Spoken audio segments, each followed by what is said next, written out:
बिस्मिल्लाहिर्रहमानिर्रहीम। अस्सलामु अलैकुम वरहमतुल्लाहि वबरकातुहू। Welcome back.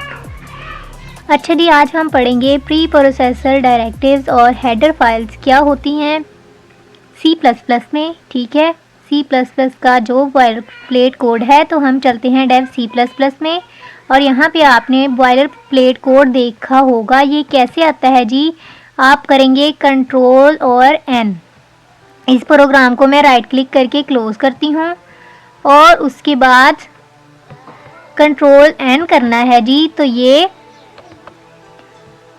क्लोज हो चुका है और जी ये हमारे पास आ चुका है हमारा जो कंट्रोल एन करके हमने प्रोग्राम किया है वो। ठीक है, तो ये है हैश इंक्लूड।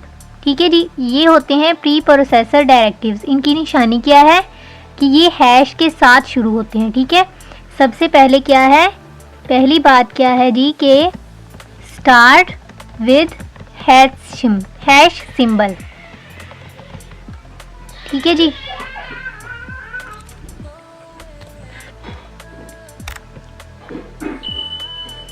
उसके बाद इसकी दूसरी निशानी क्या है जी? ये है प्रोग्राम का स्टार्ट। ठीक है, तो प्रोग्राम के स्टार्ट में आएंगी, सबसे स्टार्ट में क्या आएंगी हमारे पास? हमारे pre processor directives.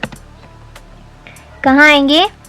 Very start of the program. ठीक है जी, उसके बाद है जी, देखें हम कॉन्सेप्ट समझते हैं प्री प्रोसेसर का। ठीक है, प्री का लफ्ज़ आपने सुना होगा। प्री का मतलब क्या होता है? पहले। ठीक है, प्री का मतलब होता है पहले। उसके बाद प्रोसेसर यानी जो प्रोसेस करता है, प्रोसेस। और डायरेक्टिव का मतलब क्या होता है? कमांड यानी ऑर्डर। ठीक है, तो क्या है जी, इन तीनों को मिला के यहाँ पे हम प्री लिख देते हैं, यानी स्टार्ट पहले। ठीक है, तो इन तीनों को मिला के क्या बनता है? Pre processor directive. Pre processor directive क्या कहता है जी कि पहले मेरी बात सुने। डायरेक्टिव का मतलब ऑर्डर है ना, तो ये ऑर्डर दे रहा है किसको? प्रोसेसर को। ठीक है, कि यहाँ से प्रोसेसिंग स्टार्ट करनी है। ठीक है जी, अब हम चलते हैं डेव सी प्लस प्लस में और देखते हैं। ये है हमारे पास हैश इंक्लूड। ठीक है, तो प्रोग्राम ने शुरू कहाँ से होना है? मतलब इसकी बात सुननी है पहले, फिर उसके बाद कहाँ जाना है? मेन फंक्शन में। ठीक है जी, और ये क्या है? ये हमारी हेडर फाइल्स होती हैं। हेडर फाइल्स भी हम देखते हैं कि हेडर फाइल्स क्या होती हैं। हेडर फाइल्स हमारे पास होती हैं जी लाइब्रेरीज होती हैं जो कि परफॉर्म करती हैं डिफरेंट टास्क्स। ठीक है, मुख्तलिफ काम सरअंजाम देती हैं क्या? Libraries, header files. ठीक है जी, तो ये क्या है? आईओ स्ट्रीम क्या है? एक हेडर फाइल है। आई का मतलब है इनपुट, ओ का मतलब है आउटपुट, और स्ट्रीम कहते हैं जी फ्लो ऑफ डेटा को। ये अक्सर पूछा जाता है कि स्ट्रीम क्या है, तो सी प्लस प्लस में स्ट्रीम का मतलब है डेटा फ्लो। ठीक है, इनपुट आउटपुट डेटा फ्लो। ठीक है जी, और इसकी निशानी होती है कि ये .h से स्टार्ट होती हैं। .h लगाया जाता है इनके साथ। ठीक है, अब क्वेश्चन हमारा ये है कि आईओ स्ट्रीम के साथ .h क्यों नहीं लगा हुआ? ठीक है, ये पहले से एक स्टैंडर्ड बना हुआ है कि आईओ स्ट्रीम के साथ h नहीं लगाना। बाकी जो भी हम करेंगे ना, बाकी लाइब्रेरीज इंक्लूड, यानी बाकी जो हेडर फाइल्स हम इंक्लूड करेंगे उनके साथ हमने .h ज़रूर लगाना है। जैसे कि हम लिखते हैं यहाँ पे एक लाइब्रेरी हैश इंक्लूड math.h। ठीक है जी, math.h। तो ये क्या करती है? हमारे पास दो फंक्शंस होते हैं मैथ के, एक पावर फंक्शन और एक स्क्वायर रूट फंक्शन।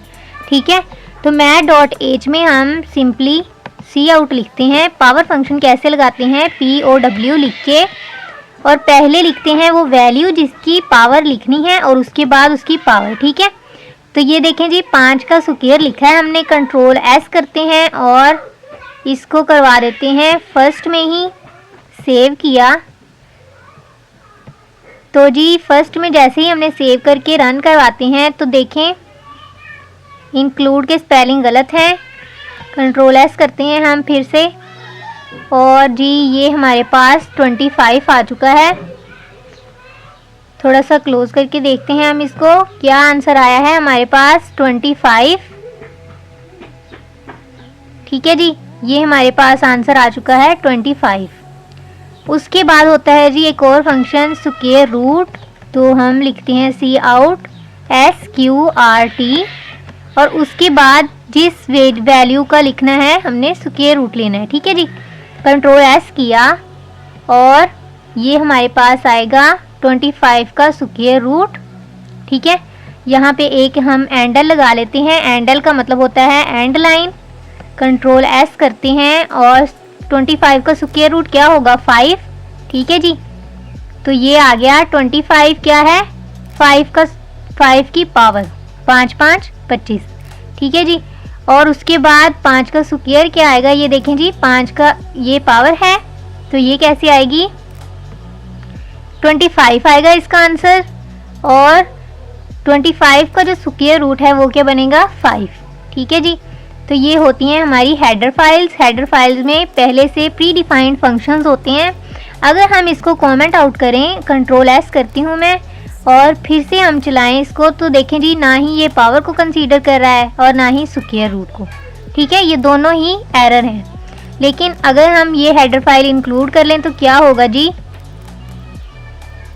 ये हमारे पास आंसर आ जाएगा। ठीक है जी,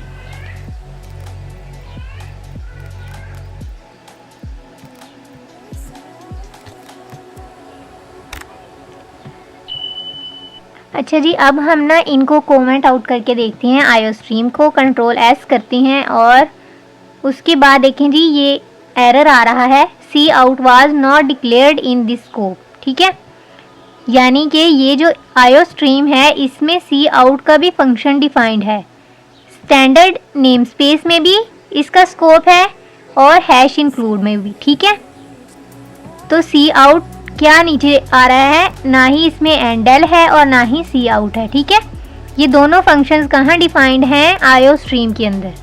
ठीक है जी, नेम स्पेस STD हमने क्यों लिखा है, क्योंकि ये एक स्टैंडर्ड भी है ना।